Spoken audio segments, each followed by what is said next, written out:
සද්ධර්ම ශ්‍රාවක කාරුණික ගුණගරුක බෞද්ධ පින්නතුනි, බොහෝම ශ්‍රද්ධාවෙන් යුක්තව මේ සියලු දෙනාම සැදී පැහැදී සූදානන් වෙන්නේ ලෞතුරා බුදුරජාණන් වහන්සේ අවබෝධ කරගෙන දේශනා කොට වදාළ පරම ගම්බීර වූ ශ්‍රී සද්ධර්ම රත්නයෙන්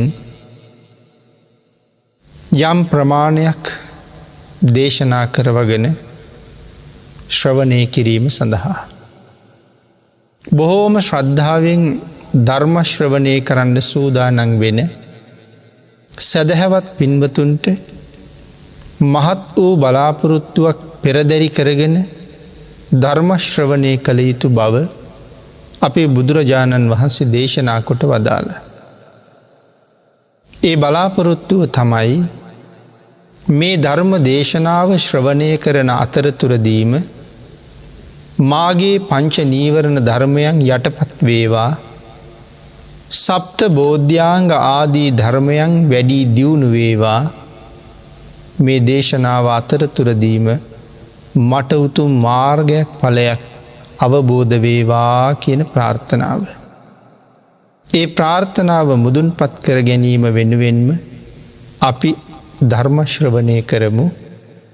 පින්නතුනි, අද ධර්මදේශනාවේ මාතෘකාව හැටියට සාකච්ඡා කරනු ලබන්නේ දක්ඛින විභංග සූත්‍රාට්ඨ කතාවේ 6 වෙනි දේශනාව.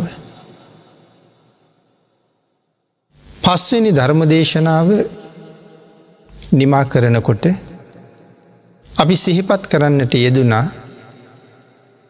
සංඝයා කෙරෙහි ගෞරව සහිතව දානයේ පිරිනැමීමට යමෙක් සමර්ථද ඒ පුද්ගලයාගේ දානය සංඝිකයි කියලා. පිනතුනි, සඳහන් කළා දුස්සීලයන්ට දෙන දානය වගේ, නමුත් සංඝරත්නය අරමුණු කරගත යුතුයි කියලා. දුස්සීලයන් හට දෙන දානය නමුත් මහා සංඝරත්නයට දෙන දානය වගේ කියලා අරමුණු කරන්න ඕනේ. එහෙම අරමුණු කරලා දන් දුන්නාම තමයි ප්‍රතිග්‍රාහකයන් වහන්සේලා කවුරු වුණත් මහත්ඵල මහානිසංසදායක කුසල් ලබන්න අපිට පුළුවන් වෙන්නේ. පින්නතුනි, මේ කාරණාව පිළිබඳව උදාහරණයක් තියෙනවා. ඒ උදාහරණයක් දැනගත්තහම අපිට ධර්ම කාරණාව තව වැටහෙනවා. මේ උදාහරණයේ සිහිපත් කරනවා එක උපාසක මහත්මයෙක් දානයක් පිළියෙල කරලා ඒ දානයේ සංඝසතු කරලා පූජා කරන්න අදහස් කරලා විහාරස්ථානයට ගිහිල්ලා එක භික්ෂූන් වහන්සේ නමක් ඉල්ලා හිටිනවා. මේ උපාසක මහත්මයාට ලැබෙන්නේ දුස්සීල භික්ෂුවක්. උපාසක මහත්මයාත් හොඳටම දන්නවා මට ලැබුණේ දුස්සීල භික්ෂුවක් කියලා. නමුත් මනාව මේ පිළිබඳව අවබෝධයක් තියෙන නිසා ඉතාමත්ම ගෞරවයෙන් ඒ භික්ෂූන් වහන්සේ නිවසට වැඩමවාගෙන යනවා. ජීවමාන සම්මා සම්බුදුරජාණන් වහන්සේ තමන්ගේ ගෙදරට දානෙට වැඩියනං කොහොමද උපස්ථාන කරන්නේ? කොහොමද පිළිගන්නේ? කොයි ආකාරයෙන්ද වඩා හිඳවගන්නේ? කොහොමද දම් පිළිගන්වන්නේ? අන්න ඒ වගේම මේ භික්ෂූන් වහන්සේට උපස්ථාන කළා. මහා ගෞරවයෙන් පිළිගත්තා. දෙපා දෝවන ආදිය, තෙල් ගැල්වීම ආදිය මේ සියල්ලම පුදුම ශ්‍රද්ධාවෙන් සිද්ධ කළා. ගෙදර මල් පාවඩ දාලා වියන් බැඳල සිදු පිරිවට එලල ප්‍රනීතව දානය පිළියෙල කරලා තිබුණ. ඉතාම ගෞරවයෙන් බයපක්ෂපාතිත්වයෙන් වචනයක්වත් වරදින් නැතුව ගෞරවයෙන් කතා කර කර දම් පූජා කළා. ඒ දානය පූජා කරන්නේ සම්මා සම්බුද්ධ ශාසනයේ මහා සංඝරත්නය උදෙසායි මම මේ දානය පූජා කරන්න කියන අරමුණි. මහා සංඝරත්නය අරමුණු කරලයි දානෙ දෙන්නේ. මේ අප උපස්ථාන කරන්නේ නිර්මල පිරිසිදු මහා සංඝරත්නයට. ඒ චේතනාවෙන් මේ දානෙ දෙන්නේ. පිනතුනේ පින්කමේ කටයුතු නිමා වුණා. ගෞරවනීය ආකාරයෙන් ස්වාමින් වහන්සේ විහාරස්ථානයට වැඩමෙව්වා. දැන් ඒ කටයුතු ඉවරයි. දායක මහත්මයා ටිකක් හවස් වෙලා තමන්ගේ ගෙදර ඉදිරිපස අසුනක වාඩි වෙලා විවේකීව ඉන්න වෙලාවේ දවල් දානෙට වැඩම කළ භික්‍ෂූන් වහන්සේ. විහාරස්ථානයේ යම් කටයුත්තකට අවශ්‍යතාවයක් ඇති නිසා ටිකක් උදැල්ලක් ඉල්ලගන්න ආවා. පින්කමට ආපු පිරිසත් ඉන්නවා. උපාසක මහත්මයා වාඩි වෙලා ඉන්න තැනම උදැල්ලත් තියෙනවා. ස්වාමින් වහන්සේ වඩිනවා දැකලා උපාසක තැන ආසනයෙන් නැගිට්ටෙවත් නෑ. ආසනයේම ඉඳගෙන මොකද කියල ඇහුවා. ඒ ස්වාමින් වහන්සේ සඳහන් කළා උදැල්ලක් ඉල්ල ගණ්ඩයි කියලා. උදැල්ල ළඟ තිබුණනි. තමන්ගේ පාදයෙන් උදැල්ලට පාපහරක් එල්ල කළා. උදැල්ල විසි වෙලා ගිහිල්ල ස්වාමින් වහන්සේ ළඟ වැටුණා. අරගෙන යන්න කියල කීවා. මේක දැකලා ගෙදර හිටපු අය පුදුමයට පත් වුණා. උපාසක මහත්මයගෙන් අහනවා මොකක්දේ කරපු වැඩි. ඔය හාමුදුරුවන්ට නේද දවල් දන් දුන්නේ. හරියට බුදුරජාණන් වහන්සේ වැඩම කරවනවාගේ වැඩමවාගෙන ඇවිල්ල.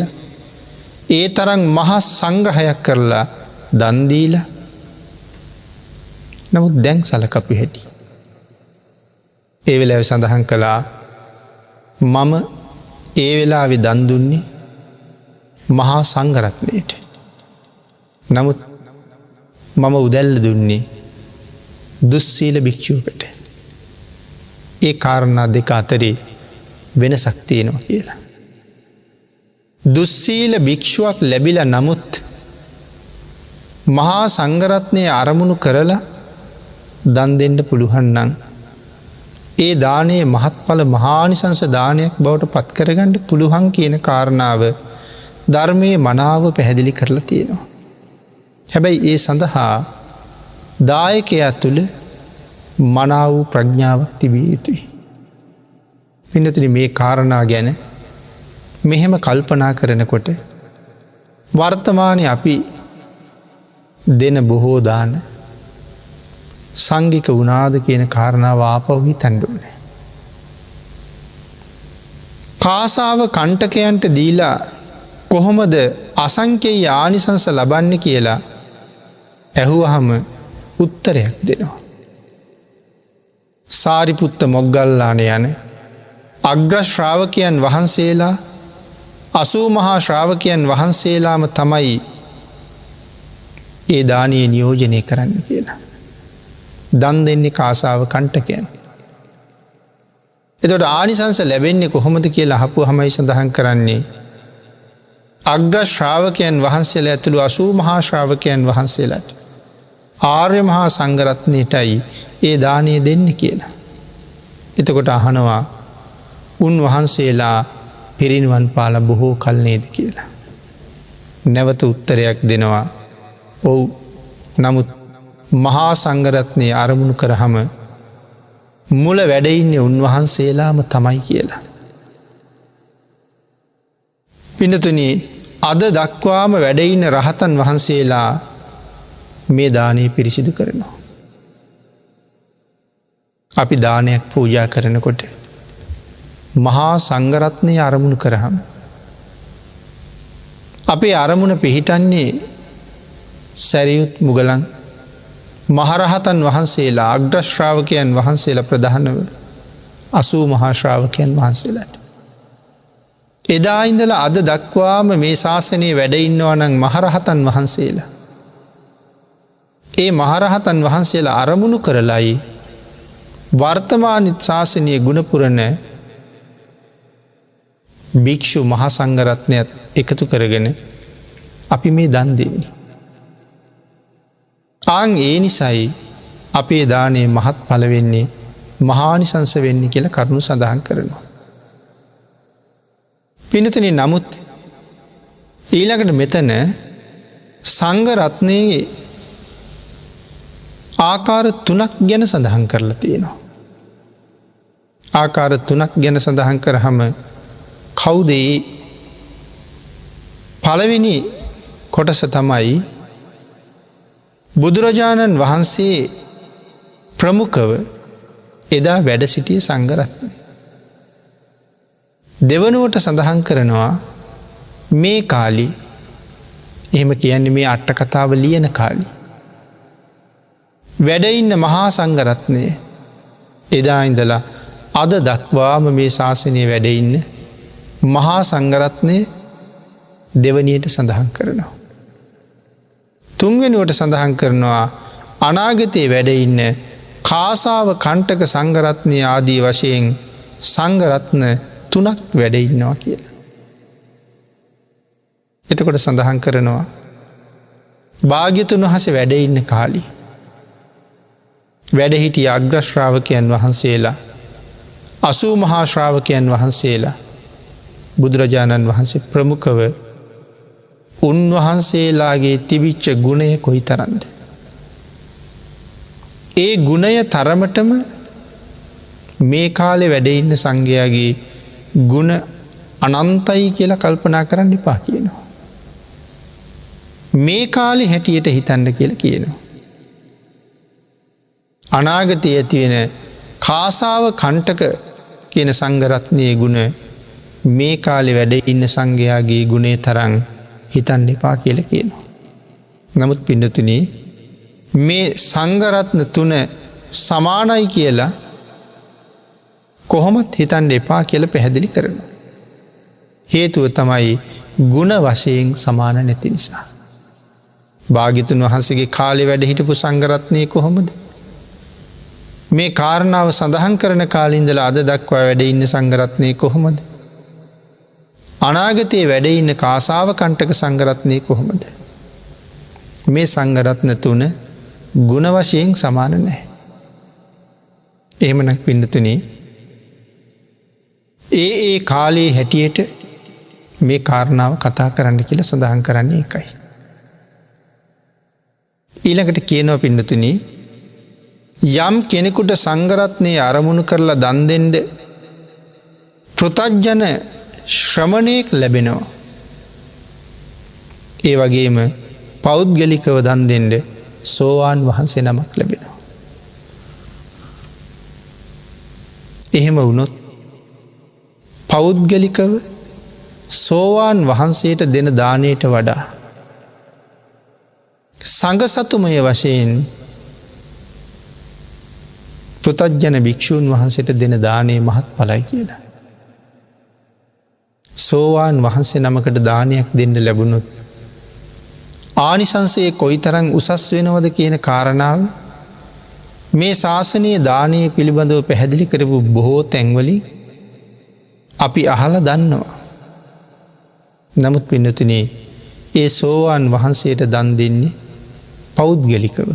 එහි ආනිසංසයවත් අපිට වැටහෙන්නේ නැහැ, අසංඛ්‍ය අප්‍රමාණයි කියලා තියෙන්නේ. නමුත් පින්නතුනි පෘථග්ජන භික්ෂූන් වහන්සේ නමක් අරමුණු කරලා දෙන්නේ සංඝ සතුමේ වශයෙන්. එතකොට පෞද්ගලික දානයකට වඩා මහා සංඝයා අරමුණු කරගෙන පූජා කරන දානේ ආනිසංස වැඩි. ඒකයි ඒ නිසා එහෙම සඳහන් කරලා තියෙන්නේ. ඊළඟට සඳහන් කරනවා පින්නතුනි කෙනෙකුට සංඝ සතුමේ වශයෙන් දානයක් දෙන්න සෝවාන් වහන්සේ නමක් ලැබෙනවා. පෞද්ගලිකව දානයක් දෙන්න සකදාගාමීන් වහන්සේ නමක් ලැබෙනවා.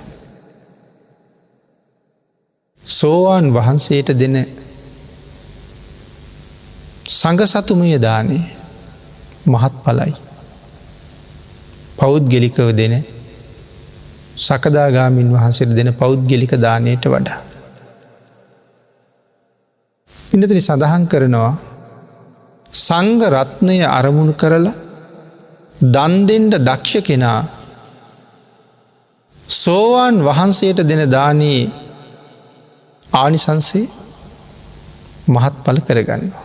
මුලින් සඳහන් කරපු කාරණාව පැදිලි කරනවා සංඝ රත්නය අරමුණු කරලා දන්දෙන්ට දන්න කෙනා සෝවාන් වහන්සේට දෙන දානයේ ආනිසංසයට වඩා පෘතජ්ජන ශ්‍රමණයන් වහන්සේට දන්දීලා මහත් වූ ආනිසංසයක් ලබනවා කියලා.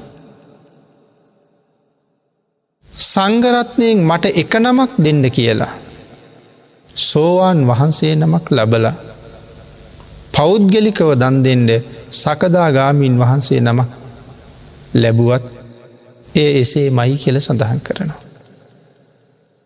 සංඝරත්නයට ගරු කරන්න මනාව දන්න පුද්ගලයකුට දුස්සීලයෙක් ලැබුණුත්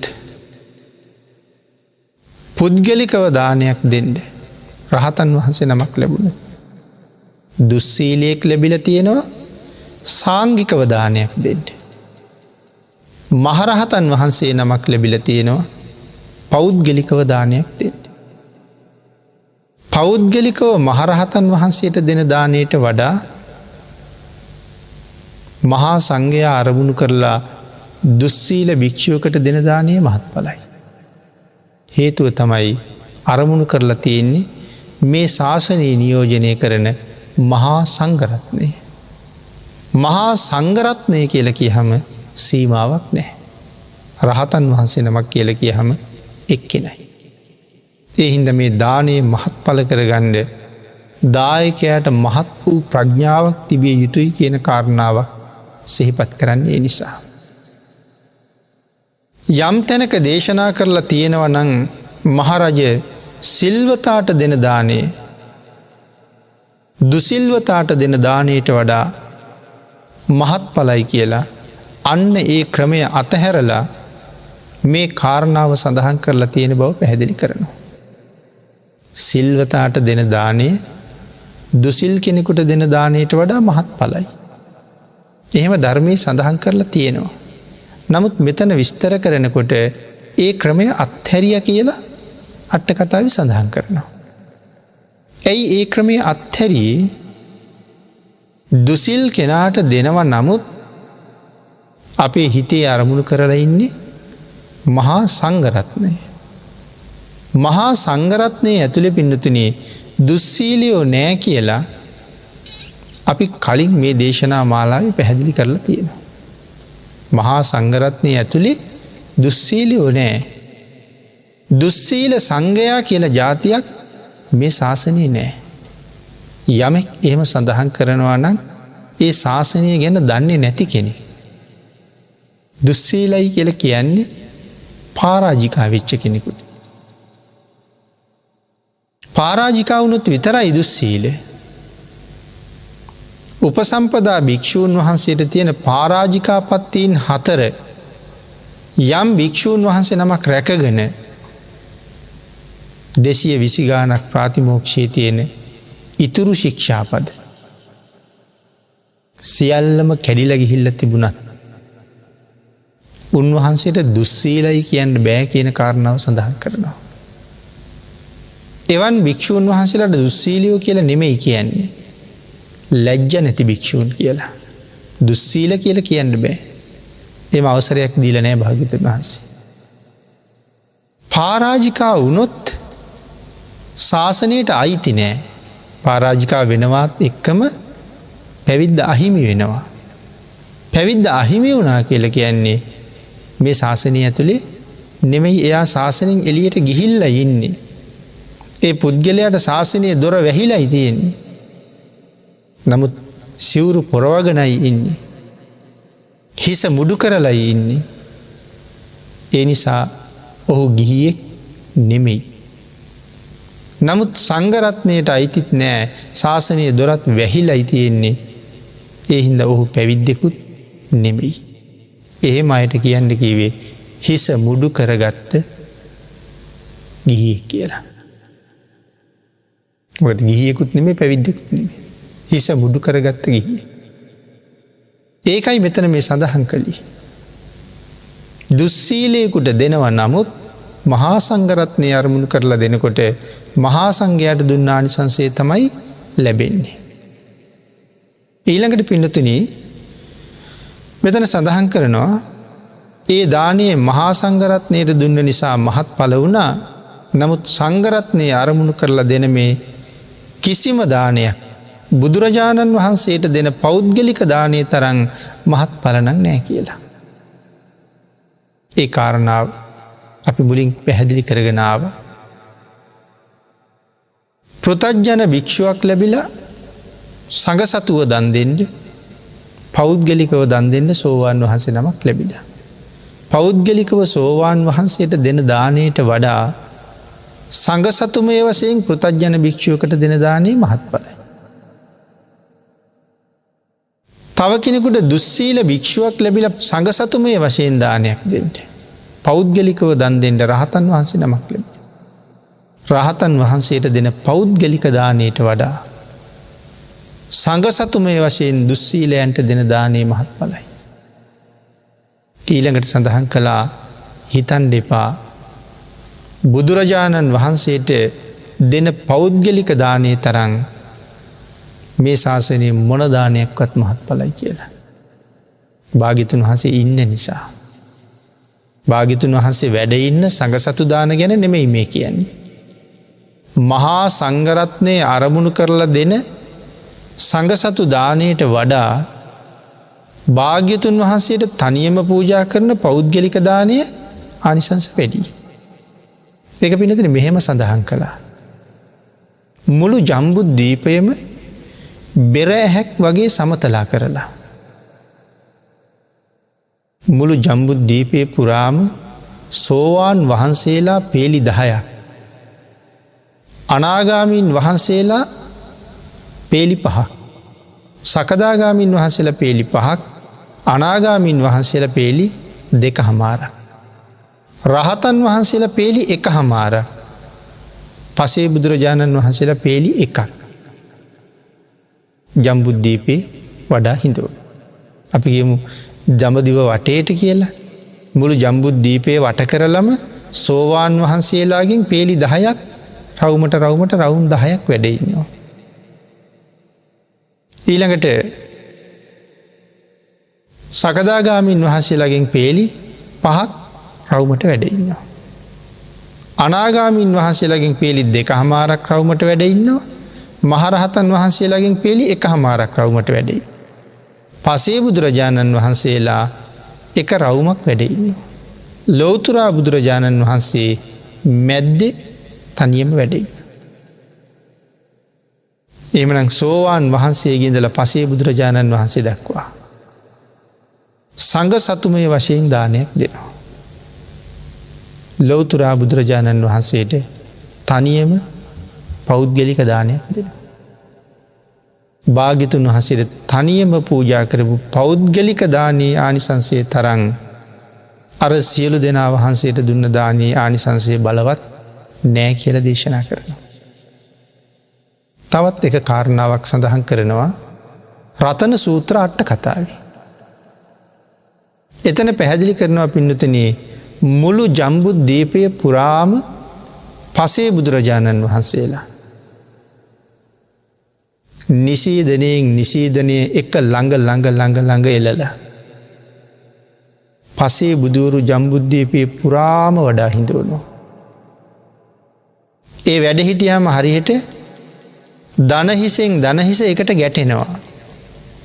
මේ බුදුරජාණන් වහන්සේගේ දනහිස මේ බුදුරජාණන් වහන්සේගේ දනහිසේ ගෑවෙන තරමට ළඟින් ඉන්නේ. මුළු ජම්බුද්වීපේ පුරාම වඩා හිඳවලා ඉන්නේ. ඒ ජම්බුද්වීපේ පුරාම වඩා හිඳවපු පසේ බුදුරජාණන් වහන්සේලාට දුන්න දානයෙන් ලබන ආනිසංසය ලෝතුරා බුදුරජාණන් වහන්සේට දුන්න ආනිසංසයත් එක්ක සංසන්ධනය කරනකොට. පිනතුනි සංඛ්‍යාත්මකව සඳහන් කරන්න සංඛ්‍යාවක් නෑ කියල කියන්නේ. යන පසේ බුදුරජාණන් වහන්සේලට දුන්න දානේ රිනවසයෙන් සඳහන් කළොත් එහෙමත් සංඛ්‍යාවක් නෑ කියල කිය. ලෝතුරා බුදුරජාණන් වහන්සේට දුන්න දානය සොලොස් කලාවෙන් සඳහන් කළොත්. භාගිතුන් වහන්සේට දුන්න දානේ සොලොස් කලාවෙන් කොච්චරක් තියෙනවද පසේ බුදුරජාණන් වහන්සේලාට දුන්න දානය කියල කියන්න ගියොත් සොලොස් කලාවෙන් එක කලාවක්වත් නෑ කියල කියන්නේ. මේ කාරණාවෙක් තේරෙන්නේ සම්මා සම්බුදුරජාණන් වහන්සේට කරන පූජාව මොන තරංනං මහත් පලයිද කියලා. පිනතින වර්තමානීත් ප්‍රඥාව තියෙන අය ලෝතුරා බුදුරජාණන් වහන්සේ ළඟ කරන බුද්ධ පූජාව මෙන්න මේ තරං ආනිසංස ලබන්ඩ පුළුවන් කියලයි කියන්ඩවෙන්න. ප්‍රඥාව ඇත්තං අදත් මොන තරං පින් කන්දරාවක් රැස්කර ගණ්ඩ පුළුවන් බොහොම වාසනාවන්ත කාලයකද අපි මේ ජීවත්වෙන්නේ කියලා අපිට සතුටුවෙන්ඩ අවස්ථාව තියෙනවා කාරණාවයේදිලා. එහින්ද තවම පරක්කුණේ අවශ්‍ය ශ්‍රද්ධාවයි ප්‍රඥාවයි විතරයි. පින්නතුන ඊළඟට මෙතන සඳහන් කරනවා දානය පිරිසිදු වෙන ආකාර තවත් කීපයක් තියෙනවා කියලා. දානය විසුද්ධ වෙන ආකාර කීපයක් පිළිබඳ. එතන සඳහන් කරනවා එකක් දායකයා නිසා විසුද්ධ භාවයට පත්වෙන දානය. එක දානයක් පිරිසිදු වෙනවා දායකය නිසා. ඒ ගැන සඳහන් කරනකොට වෙස්සන්තර මහරජ්ජුරුවන්ගේ දුවයි පුතයි දන්දීම පැහැදිලි කරන්න කියල කියනවා. ජූජක බමුණ කියල කියන්නේ සිල්වන්තයෙක්වත් ගුණවන්තයෙක්වත් නෙමෙයි. නමුත් තමන්ගේ ඉතාම කීකරු ඉතාම සුරතල් දරු දෙන්න මේ දුස්සීල බමුණට තමයි දන්දී. එතකට කොහොමද මහරජ්ජිරුවන්ට ආනිසංස ලැබේ. ආනිසංස ලැබෙන්නේ දායකයාගේ පාර්ශවය පිරිසිදු නිසා. දානය කොච්චර මහත් පල කරගත්තද දරුවෝ දෙන්න දන් දෙනකොට මේ මහපොළොව කම්පා වෙනවා. මහ පෘතුවයේ භූමි කම්පාවක් ඇති වෙනවා. දායකයාගේ පිරිසිදු බව හින්දයි ඒ දානයේ මහත් පල වෙන්නේ. ප්‍රතිග්‍රාහකයාගේ පිරිසිදු බව නිසා නෙවෙයි. එතකොට දානයේ පිරිසිදු කරගන්න දෙවනි ක්‍රමයක් දේශනා කරනවා. ප්‍රතිග්‍රාහකයාගේ වශයෙන් විසුද්ධ වෙන දානයක් තියෙනවා. දායකයාගේ වශයෙන් එකක් පිරිසිදු වෙනවා. ප්‍රතිග්‍රාහකයාගේ වශයෙන් පිරිසිදු වෙන දානයකුත් තියෙනවා. එකට උදාහරණයක් සඳහන් කරනවා. කල්යාණී නදිය මුව විට කැනි කැලෙනි ගඟ පටන්ගන්න තැන මාළුවන්ලන පුද්ගලයෙක් දානයක් දෙන. හැම දාම මේ පුද්ගලයක් කැලෙනි ගගේ ආරම්භයළඟ මාළුවල්ලනවා. හැමදාම පව් කරන කෙනෙ. නමුත් ඒ පුද්ගලයා දානයක් දෙනවා දීග සෝම කියන තෙරුන් වහන්සේට. තුන් වතාවක් මේ දානය දෙනවා. දැඟර මාළුවල්ලන පුද්ගලයා මරණාසන්නයි. ඒ වෙලා මේ පුද්ගලයා කියනවා ආර්ය වූ දීග සෝමයන් වහන්සේට දුන්න දානය මම අපායින් උඩට ඔසෝනවා කියලා. ජීවිත කාලිම සත්තු මරාප මේ පුද්ගලයා මැරිල්ල නිරයට යන්ඩ නියමිත මේ පුද්ගලයා අර මහා පුුණ්‍යවන්තයන් වහන්සේට දන්දීපු කුසලේ නිසා නිරයට යන්ඩ නොදී ඔසෝනෝ කෙලෙයි කියන්නේ. එතකොට දානයේ මහත් පල වෙලා තියෙන්නේ ප්‍රතිග්‍රාහකයාගේ වශයෙන්. මුලින් සඳහන් කරපු වෙස්සන්තර රජ්ජිරුවන්ගේ දානයේ මහත් පල වුණේ දායකයාගේ වශයෙන්. ඊළඟට තවත් දානයක් සඳහන් කරනවා. දායකයාගේ වශයනුත් ප්‍රතිග්‍රාහකයාගේ වශයනුත් විසුද්ධ නොවෙන දානයක් තියෙනවා. දායකය පිරිසිදුත් නෑ ප්‍රතිග්‍රාහකය පිරිසිදුත් නෑ. පිනතුන ඒ කාරණාව පැහැදිලි කරනකොට සඳහන් කරනවා වඩ්ඩමාන වාසී වැද්ද වගේ කියලා. වඩ්ඩමානකින් ප්‍රදේශයේ එක වැද්දෙක් ජීවත් වුණා. ඒ වැද්දා ප්‍රේතයකුට පින් දෙන්න දානයක් දෙනවා. දානි දීලා ප්‍රේතයට පින් අනුමෝදන් කරනවා. ප්‍රේතයා පින් ගන්නේ නැහැ. දෙවනි වතාවෙත් දානි දීලා ප්‍රේතයට පින් අනුමෝදන් කරනවා. දෙවනි වතාවෙත් ප්‍රේතයා පින් ගන්නේ නැහැ. තුන්වෙනි වතාවෙත් දානි දීලා ප්‍රේතයට පින් දෙනවා. තුන්වෙනි වතාවෙත් ප්‍රේතයට පින් ලැබෙන්නේ නැහැ. අන්න ඒ නිසා සඳහන් කරලා ප්‍රේතයා එක දවසක් කෑ ගැහුවා කියලා කියනවා. මේ දුස්සීලයෝ මගේ පින මංකොල්ල කනවා කියලා. ඇයි ප්‍රේතයට පින් හම්බෙන්නේ නැහනේ. සඳහන් කරනවා පින්නතුනි. අමනුෂ්‍යයන්ට පේනවා හොඳට.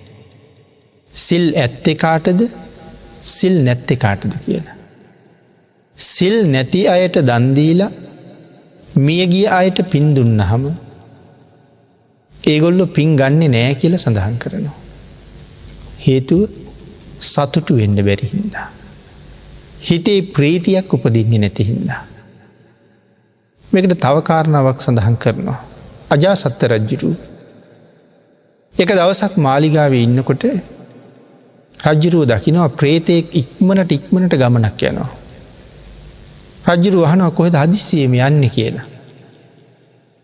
ඒ වෙලාවේ කියනවා මහරජතුමනි මගේ දුව මට පින් දෙන්න පින්කමක් කරනවා. මං ඉක්මනට එහෙ යනවා පින් අනුමෝදන් වෙන්න කියලා. රජ්ජුරුව කියනවා ගිහිල්ලා එන්න.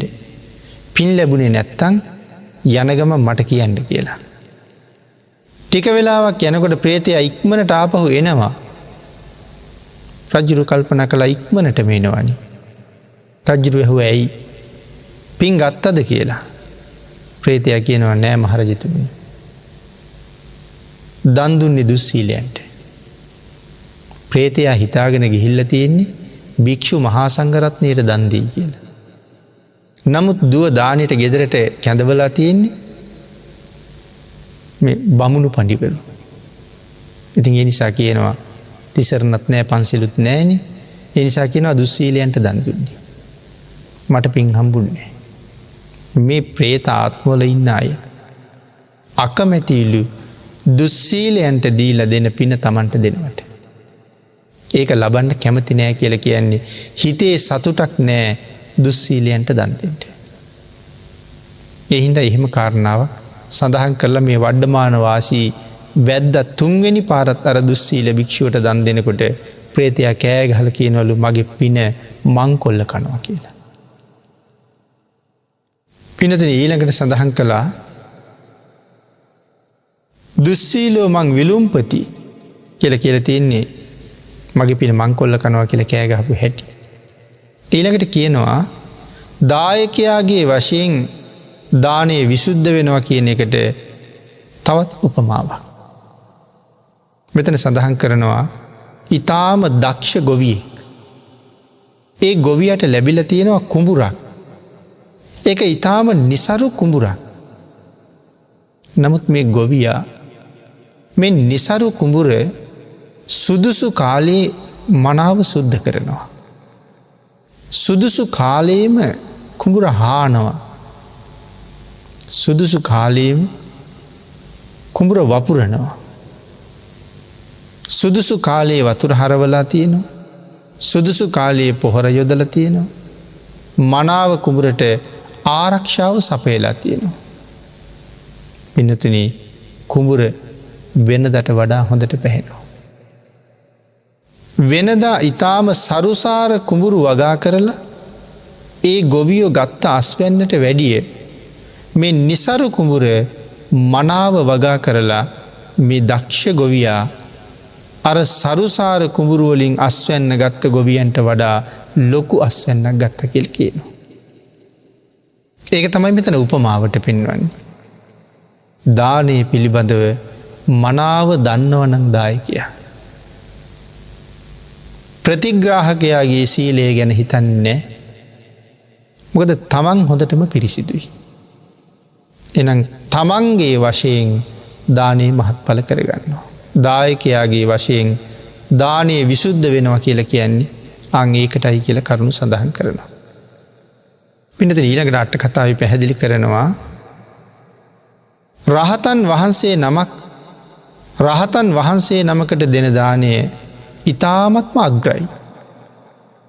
යම් හේතුවකින් රහතන් වහන්සේ නමකට දානයක් දුන්න ඒ දානය අතිශයින් අග්‍රයි. මොකද දායක ප්‍රතිග්‍රාහක දෙපක්ෂයම මනාවම පරිපූර්ණයි. ඒ ඇයි කියලා ප්‍රශ්නිකුත් මෙතන අට්ටකතාව අහලා තියෙනවා. ඒකට උත්තරයක් දෙනවා භවය පිළිබඳව ආලයක්වත් ඒ පිළිබඳව ප්‍රාර්ථනාවක්වත් නැති නිසා කියලා. රහතන් වහන්සේ නමකට දානයක් දීලා මේ දානීය ආනිසංසය නිසා නිවන් දක්නා ජාති දක්වා මට මේ කුසලයේ මේ විදිහට විපාක දිය යුතුයි කියලා ප්‍රාර්ථනාවක් නෑ. මොකද උන්වහන්සේ නිවනට වැඩම කරලා ඉන්නේ. එහෙනම් භවය පිළිබඳව ප්‍රාර්ථනාවකුත් නෑ, භවය පිළිබඳව ආලයකුත් නෑ. මේ දානය නිසා මට මෙහෙම භවභෝග සම්පත් ලැබෙන්න ඕනේ කියලා කාරණාවකුත් නෑ. ඊළඟට අහනවා ඇයි රහතන් වහන්සේලා දානඵලය අදහන්නේ නැද්ද කියලා. ඒකට උත්තරයක් සපයනවා දානඵලය අදහන්න උන් අතර රහතන් වහන්සේලාට සමාන කෙනෙක් නෑ කියලා. රහතන් වහන්සේලා දානඵලය පිළිගන්නේ නෑ නෙමේ. රහතන් වහන්සේලා තරං දානඵලය පිළිගන්න ඊට සමාන කෙනෙක් ලෝකෙ නෑ කියලා කියන්නේ. අදහන්නේ නෑ කියන කාරණාව නෙමේ. ඊළඟට සඳහන් කරනවා බුදුරජාණන් වහන්සේ හැර එකට භාගිතුන් වහන්සේ හැර තමයි මේ කියන රහතන් වහන්සේලා තරං දානය පිළිගන්න වෙනත් කෙනෙක් නෑ. වෙයි භාගිතුන් වහන්සේ ඊට වඩා එක පිළිගන්නවා. භාගිතුන් වහන්සේ හැර තමයි මේ කතා කරන්න මේ ශාසනය හැමතැන. ඊළඟට සඳහන් කරනවා මොකද පින්නතුනි රහතන් වහන්සේ කරන කර්මය ඡන්දය නෑ, රාගය නෑ. උන්වහන්සේ කරන හැම ක්‍රියාවක්ම ක්‍රියාසිත්වලින් තමයි කරලා තියෙන්නේ. ක්‍රියාසිතක් තමයි තියෙන්නේ. එතකොට මොකක්ද මේ ක්‍රියාසිත කියලා කියන්නේ? කියන කාරණාව විස්තර කරනවා ලෞතුරා බුදුරජාණන් වහන්සේට, පසේ බුදුරජාණන් වහන්සේට, මහ රහතන් වහන්සේට පහළ වෙන සිත් විශේෂයක් තමයි ක්‍රියාසිත කියලා කියන්නේ. ඒ ක්‍රියාසිත තුළ වෙන මතු බලාපොරොත්තු මොකොත් නෑ. ඒ නිසා ඒ ක්‍රියාසිත පදනම් කරගෙන තමයි මේ දානය පූජා කරන්න. ඒ නිසා මහත්ඵලයි. ඊළඟට පින්නතුනි මෙතන නැවත අහනවා තිලෝගුරු බුදුරජාණන් වහන්සේ සැරියුත් මහරහතන් වහන්සේට දුන්න දානයේද මහත්ඵල? එහෙම නැත්තං සැරියුත් මහරහතන් වහන්සේ තිලෝගුරු බුදුරජාණන් වහන්සේට දුන්න දානයේද මහත්ඵල? උත්තරය සපේනවා බුදුරජාණන් වහන්සේ විසින් සාරිපුත්තයන් වහන්සේට දෙන දානය මහත්ඵලයි කියලා. ඒ කොහොමද බුදුරජාණන් වහන්සේ සැරියුත් මහරහතන් වහන්සේට දුන්න දානය මහත්ඵල වෙන්නේ? සඳහන් කරනවා සම්මා සම්බුදුරජාණන් වහන්සේ තරම් දානයේ විපාකය දන්න කෙනෙක් මේ ලෝකේ නෑ කියලා. සැරියුත් මහරහතන් වහන්සේවත් භාග්‍යතුන් වහන්සේ දානය ගැන දන්න තරම් දන්නේ නෑ. ඒ තරම් උසස් ප්‍රඥාවකින් දානයේ මහත්ඵල බව ගැන දැනගෙනයි බුදුරජාණන් වහන්සේ දන් දෙන්නේ. ඒ නිසායි භාග්‍යතුන් වහන්සේ දෙන දානය ආනිසංස වෙන්නේ. එහෙනම් පින්නතුනි මේ දානයක් මහත්ඵල කරගන්න කොච්චර දේවල් දැනගන්න ඕනේද? කොච්චර ප්‍රඥාවක් තියෙන්න ඕනේද? මොනතරම් සංසුන් බවක්, සංවර බවක්, සිහි කල්පනාවක් ඇතුව පින්කම කරගන්න වෙනවද? අතිශය මහත්ඵල මහානිසංසදායක කුසල් ලබන්න උවමනා නම් කියන කරුණු මේ දේශනාවේ යටාවතේ අපිට මනාව පැහැදිලිවෙන. යමෙක් ඒ කාරණාව මනාව තේරුම් අරගෙන මේ ලැබිච්ච උතුම් මනුස්ස ජීවිතය තුළ මේ බුද්ධාන්තරයෙන් හැබෑ පල නෙලන්ඩ ඒ විදිහට සිහි කල්පනාවෙන් පින්කං කරගන්නවනං ලැබුණ අවස්ථාවෙන් ඉහළම ප්‍රයෝජන ගත්ත කියල තමයි කියන්නවෙන්. පින්නතුනී ඊළඟට මෙතන කියනවා සම්පදා 4කින් යුක්තව දන්දුන්නොත් මෙන්න මේ ආත්ම භාවය තුළදීම ඒ දානයේ ප්‍රතිඵල භුක්ති විඳින්න පුළුවන් කියලා. සම්පදා 4කින් යුක්ත වෙන්න ඕනේ. එහෙම වුණොත් මේ ජීවිතේම විපාක දෙනවා. ඒතර මොකක්ද මේ සම්පදා 4 කියලා කියන්නේ? සඳහන් කරනවා අනුන්ට කරදර නොකර දාන වස්තුව කුසලයෙන්ම උපදවලා තියෙන්න ඕනේ. පළවෙනි සම්පදාව. කාටවත් කරදර කරන්නේ නැතුව කුසල් සහිතව උපදවන්න ඕනේ. ඒ කියන්නේ භාග්‍යවතුන් වහන්සේ දේශනා කළානේ ධාර්මික ධනෝපායන ක්‍රම. ධාර්මික රාජ්‍ය සේවය. ඊළඟට ගොවිතැන. ධාර්මික වෙළඳාම මේ ආදි වශයෙන් ධාර්මික ධනෝපායන ක්‍රම භාග්‍යවතුන් වහන්සේ දේශනා කරලා තියෙනවා. අනුන්ට කරදර නොකර ධාර්මිකව උපයාගත්ත වස්තුවක් තියෙන්න ඕනේ. ඊළඟට කියනවා පූර්ව චේතනා, මුංචන චේතනා, අපර චේතනා ආදිය ඥාන සම්ප්‍රයුක්ත වෙන්න ඕනේ කියලා. ඥාන සම්ප්‍රයුක්ත කියලා කියන්නේ ඥාන සම්ප්‍රයුක්ත, ඥාන විප්පයුක්ත. ඥාන සම්ප්‍රයුක්තයි කියලා කියන්නේ කර්මය කර්මඵලය මනාව දැනගෙන පින්කමේ මුලත් මැදත් අගත් සම්පූර්ණ කරන්න ඕනේ. පින්කමක් කරන්න අදහසක් පහළ වෙනවා. ඒ අදහස පහළ වෙනකොට කළ යුතු නිසා නං කරන්නේ පූර්ව චේතනාව හොඳ නෑ. මොකද පින් ලබන කැමැත්තෙන් මහත්ඵල මහානිසංස කරගන්න බලාපොරොත්තුවක් නෑ. සමාජ අවමානින් බේරෙන්ඩ වගේ අනික් අය කරන නිසා වගේ ඒ කරන පින්කමේ පූර්ව චේතනාව හොඳ නෑ. ඒනංති මුංචන චේතන අපර චේතන එච්චර හොඳනෙත් නෑ. එනම් පූර්ව චේතනා, මුංචන චේතනා, අපර චේතනා මනාව ඥාන සම්ප්‍රයුක්ත කරගෙනම පින්කම කළ යුතුයි කියලා සඳහන් කරනවා.